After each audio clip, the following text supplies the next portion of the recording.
हो रहा है तो क्यों रिएक्ट कर रहे हैं? आरजेडी के लोग बांकीपुर सीट न कभी जीते हैं और न कभी जीतेंगे। हर हालत में एनडीए के जो भी उम्मीदवार भारतीय जनता पार्टी बनाएगी, हर हालत में चुनाव जीतेगा। नमस्कार, न्यूज़ फॉर नेशन देख रहे हैं आप। आपके साथ मैं हूं राजनंदिनी। तो क्या वाकई इस बार बांकीपुर से भाजपा जीतेगी या नहीं? आखिर क्यों बिहार सरकार के मंत्री श्रवण कुमार ने ये कह दिया कि उनको तो जश्न मनाना चाहिए अगर भाजपा ने अपने कैंडिडेट को बदल दिया है।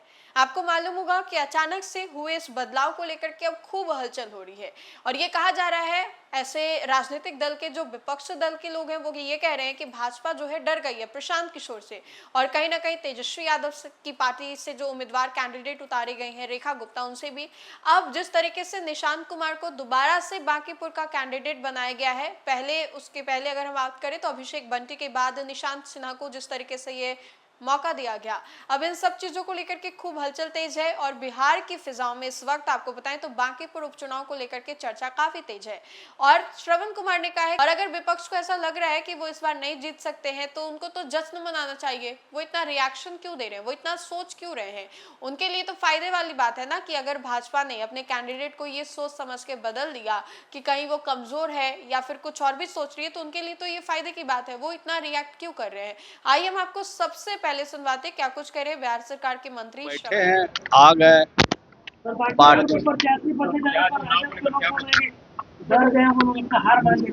तो उनको तो फायदा हो गया। तो फायदा हो रहा है तो क्यों रिएक्ट कर रहे हैं?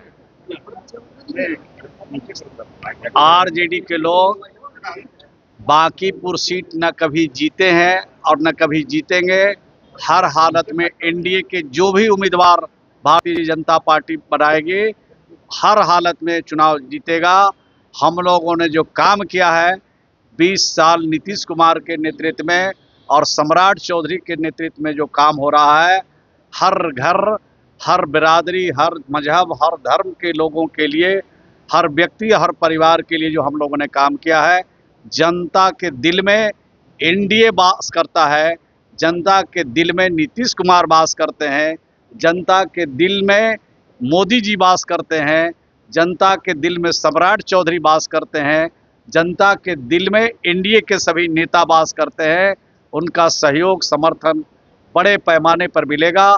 काफ़ी मतों के अंतर से हमारे जो उम्मीदवार हैं वो जीतेंगे। चलिए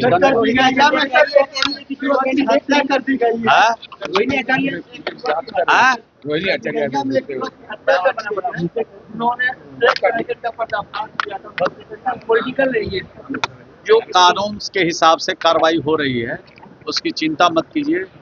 कोई भी कानून को अपने हाथ में लेंगे, हर हालत में हमारी सरकार उनके खिलाफ सख्त कार्रवाई करेगी कानून के हिसाब से। तो आपने सुना कि श्रवण कुमार ने क्या कुछ कहा है, लेकिन ये बात सिर्फ इतनी ही नहीं है। अब देखिए कि सुबह सुबह प्रशांत किशोर भी लोगों के बीच में निकल जाते हैं, और प्रशांत जो है जिस तरीके से लोगों के बीच में निकल रहे हैं, नॉमिनेशन की प्रक्रिया भी दिन प्रतिदिन जो है वो काफी नजदीक आ रही है। और ऐसे में प्रशांत किशोर हो गए, रेखा गुप्ता हो गई, या फिर भाजपा की ओर से न्यू कैंडिडेट जो उतारे गए इस बार मैदान में, लगातार लोगों के बीच में जा रहे हैं। और इस बार जो मुकाबला है वो काफी टफ फाइट बताया जा रहा है। और ये भी कहा जा रहा है कि इस बार का मुकाबला जो है वो त्रिकोणीय है। प्रशांत है इधर, आरजेडी की ओर से रेखा गुप्ता है, और भाजपा जो है वो अपने कैंडिडेट को इस बार मैदान में उतारी है। लेकिन इन सब चीजों को लेकर के क्या कुछ कह रहे थे बिहार सरकार के मंत्री श्रवण कुमार, ये हमने आपको बखूबी सुनाया। इसके अलावा उन्होंने अन्य राजनीतिक मुद्दे और बिहार में हो रहे आपराधिक घटनाओं को लेकर के भी क्या कुछ कहा, आपने बखूबी सुना। फिलहाल के लिए इतना ही। खबरों का सिलसिला लगातार जारी रहेगा, तब तक के लिए बहुत बहुत शुक्रिया।